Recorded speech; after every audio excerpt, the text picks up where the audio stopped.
Hey guys, I'm Dr. McFarland, and I'm sitting around the house, on a Friday off on July 4th. So, happy July 4th, everybody. Me and my wife happened to wear a Superman shirt today, and we got stopped going, "Hey, are you excited about the new Superman movie?" And we're like, "Oh, I guess we're wearing both Superman shirts." So that's kind of cool. Anyway, I have my Kiesel 7 string here in my lap, and I got some pretty awesome rigs set up here.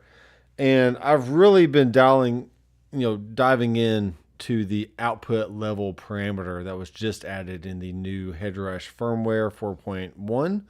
And I'm telling you, this is a key feature that is crucial when gain staging and level matching all your presets, rigs, scenes, whatever you want to call them. Okay, so let's dive in here and see what I'm talking about. So looking at this screen, we can also look at the editor that I have on my screen as well. But looking at the normal screen, if we just touch an amp block, okay, we can see if we scroll our finger up and down, maybe, there we go.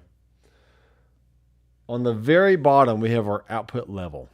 All right. We also have an output meter right here on our screen now, which that might have been added in 4.0. I don't really remember. But it's a good option. So what I'm looking for is when it goes from green to yellow, I can also double tap on this. So if I play a little bit,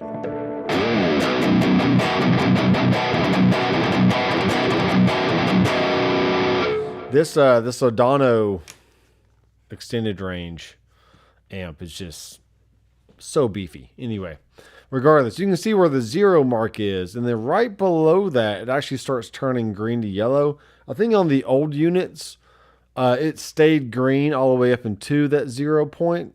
So maybe I think the 0 was moved down a little bit from the older units. But you do have plus 6 dB of headroom above 0.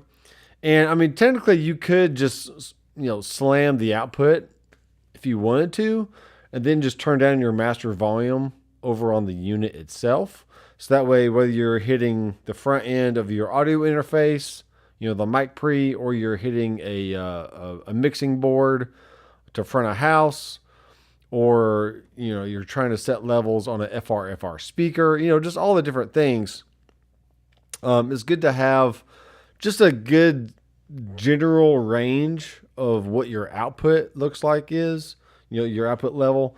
So that way everything is just more consistent. Okay. So typically when I play live or at church anyway, I'm going to set my main output to like somewhere between 6 and 7. And that typically gets me a good level to the board, which they have their gain set accordingly as well. And I'm not, trying to guess on if I'm going to blow people's ears out in the My Mix system that we have there at church, or just your front of house mix, or maybe like a stage monitor mix or something like that. So first of all, just output levels is very, very important. Now, with that said, and this is something we went over on Tuesday when I went live, kind of going over more of these features, is now that we've determined how loud our output needs to be, we can now set our output level for each amp model accordingly to make sure we're hitting those levels. Okay. Now we can technically, you can see here on the output level, we have a rig volume. We could crank that up and keep the output level of the amp models down, or we can keep the rig level at 0, then just crank up the rig models how loud we need. So let's actually see how loud we can get here. So first of all, you can see we have my gain, master volume, a presence, treble, middle, and then on the next page we have our bass, and then this one is the extended range, so it does have tremolo on it, speed, depth, sync. And then the last one is our output level, which I currently have set to 9 dB. Okay. Now, in the past, on older units, I would adjust my output level of the rig to be a little higher. I would just adjust everything from there. But now that we have output level per amp model, then I can just crank it up there as well. Okay, so looking at our output level, we do have 18 dB of just pure volume that we can boost. And there's also 18 dB of pure volume that we can cut. Okay, so with that said, let's go back to around 8 dB or so, and let me do some playing.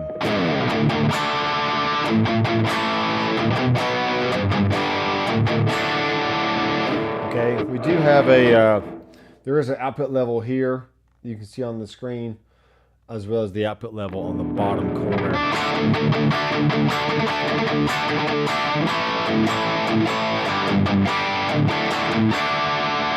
Okay, now let's look at the other amp blocks we have, or the models we have. You can technically add 2 Headrush amp models or amp blocks in a rig, but you can only add 1 revolver amp at one time. That may change in the future, but for now you can only add 1.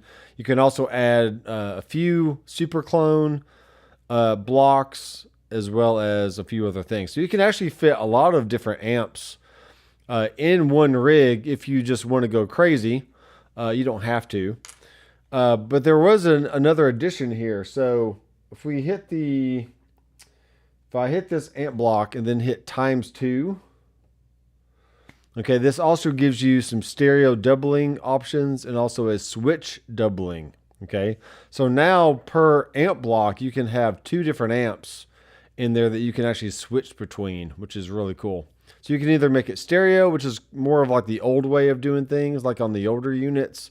And now they've added a new option as of 4.0, the previous firmware, that is switch doubling, which is pretty cool. So I'm not going to do it for that block, but I did do it for up here. So on this one, I have this set to the Black Mini amp, which I just kind of like. There's actually all kinds of great clean amp models on the Headrush, but for some reason I just keep going back to the Black Mini. Let me turn off my JRC here.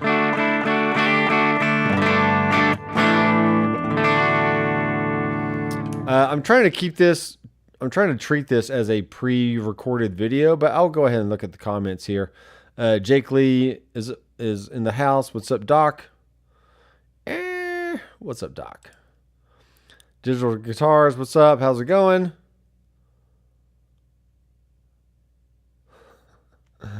Yeah, I agree. I've asked for a nylon string effect for a few. Oh yeah, that could be neat. That could be neat. Joseph Garcia, how's it going? I was playing with each level, but was still not sure about the effect of each. Okay, so we'll get into that. Then we got Steven.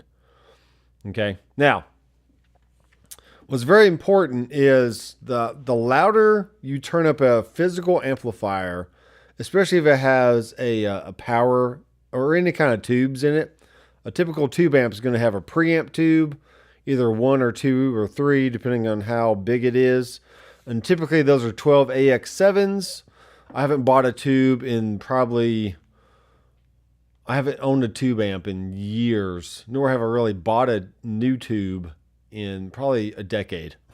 I'm done with tubes at this point. But I used to be I was never a tube snob, but I did want to experiment with different tubes. So I had an open account over at eurotubes.com.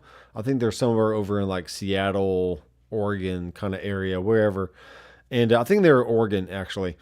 And I would experiment with like KT88s versus 6V6s or 66 or whatever else, just trying out different tubes. And I'm thankful I don't spend a lot of money on tubes anymore. But with a tube amp, the louder you crank it, the more power amp distortion you're going to get. So in a lot of these amp models that actually have a master volume baked in, if you crank that master volume, you're simulating that power tube sag and just overall just girth that happens with a tube amp. Versus if you kept the master volume down and then turn the, adjust the preamp gain accordingly. So in the past, before Headrush added this one special feature of output level, you would be tempted, especially if you had multiple amps in the same rig, you would be very tempted to use the master volume on an amp model to level match between two different amps. And then it would, consequently, it would change the sound or change the overall tone that you were getting before. So instead of a clean boost up or down, or not just boost, but just clean level gain, level adjustments up and down, when you crank that master level, you're also adjusting the power tube distortion. So with that said, the Black Mini doesn't have a master volume. It just has a single knob, a single volume on the amp. This is, think of like a 50s or 60s, single volume amp, like a Princeton or a Deluxe Reverb or something like that. Something that doesn't have a master volume. Okay. So this is the sound I have for my clean.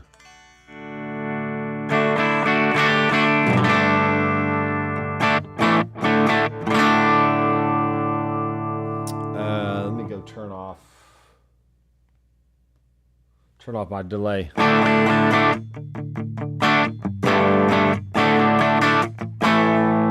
Okay, the Black Mini sounds really good.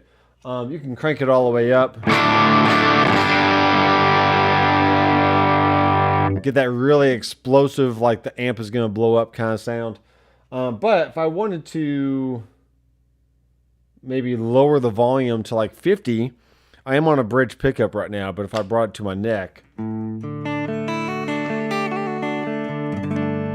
right, you can really clean it up there. Maybe go to position 2 on this guitar.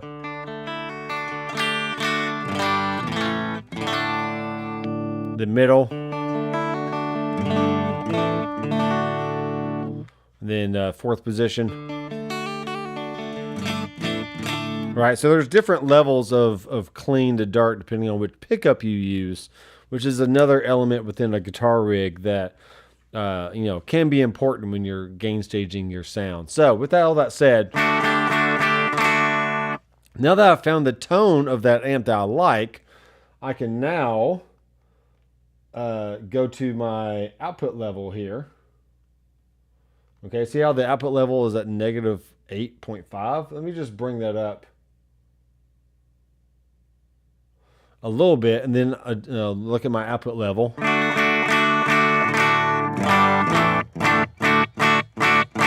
right, so I'm just tickling the yellow, which means I'm getting right below that 0 point. So that way, if you add in a boost, like a volume boost, you have at least another 6 dB of volume that you could hit before just like maxing out the output level there. So, all right, so with that said, that is the Black Mini. You can choose any number of other amps in there that you want. Now, just for fun, let's go choose a different one. And this is going to be the Jazz 120, okay?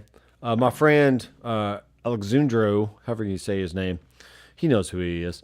He was like, I really like the Jazz 120 for my cleans. He's like, you know what? I haven't played that amp in a while, so let's try that one out. Wow. This one's got this one has a built-in reverb into it.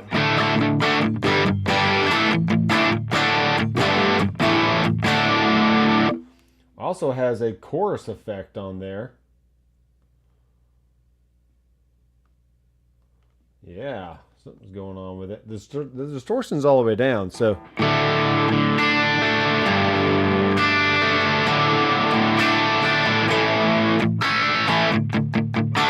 I think, I'm not sure why I'm getting distortion right now. I don't know why. Let's go here. That's weird. Maybe I'm not going to choose that one. All right, going back to the Black Mini.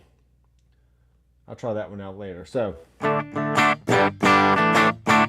now, I'm switching over to the MS30, which is a mashless DC30 essentially. And I cranked this one pretty good. Okay, this, you can see the volume is at 100. The master volume is at 51. We can experiment with that master volume here in a second.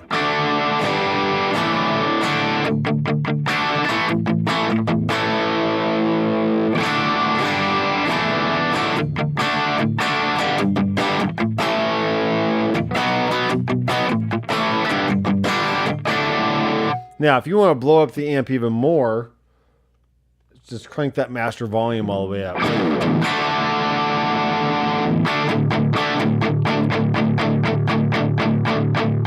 You are getting a lot more sag out of the sound.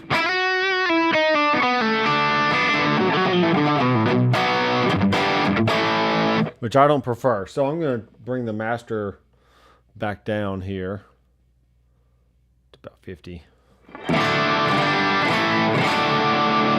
That sounds good to me. Now, going back to my output, let's turn this up to 8.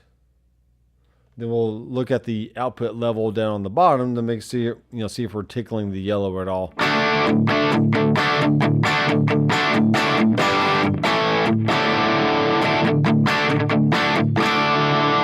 Okay, that's pretty good. Now, if I switch between them, here's my clean. Okay, and there's my rhythm overdrive sound. Okay, so any other parameter you adjust on the amp, you're just tweaking the tone, slightly here and there, but you want to really dial in that output level, or the out level, as it says on the screen. So you're hitting the rig volume output accordingly, and everything sounds about the same level-wise. Because I hate going from one sound to the next, and you're getting these drastic changes of volume, which is not good, especially if you're on stage and you're trying to hit a solo or you're trying to do certain things. So now I'll go into my Soldano.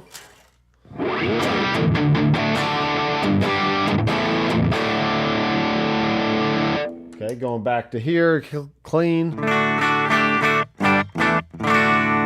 Sounds good. Hit it again. Here's my MS30. Then here's my Soldano. Which is actually interesting because that amp sounds very close to the MS30 cranked. Versus this one. That one has just a little bit more low end going on with it. And they technically sound very, very similar. But when you're looking for nuances in recording or playing on stage, I would say, especially for recording, it's nice to have slightly different tones if you can get it and all that stuff. Andrew Collins, what's up? What is up? So the master volume is on tube amps generally. I was playing with the Mezzo Mark II. Makes sense now. Yeah, they are definitely on tube amps. I mean, they can be on solid state amps as well. The Coulter amps that I have, the Aviator Cubs, have a gain and a volume, a gain and a master volume. So you can crank up one and then turn down the other if you need to, stuff like that. So with all that said, I have been experimenting with the multi-delay and the grain delay. I thought I had the grain delay dialed in really good the other night, and then I changed something and it hasn't been the same since. So we'll have to experiment with that a little bit more in the future. But I am going to end it right here. I just want to focus on that output level and give you guys some things to consider. But be sure to subscribe down below and click the bell for future notifications of videos.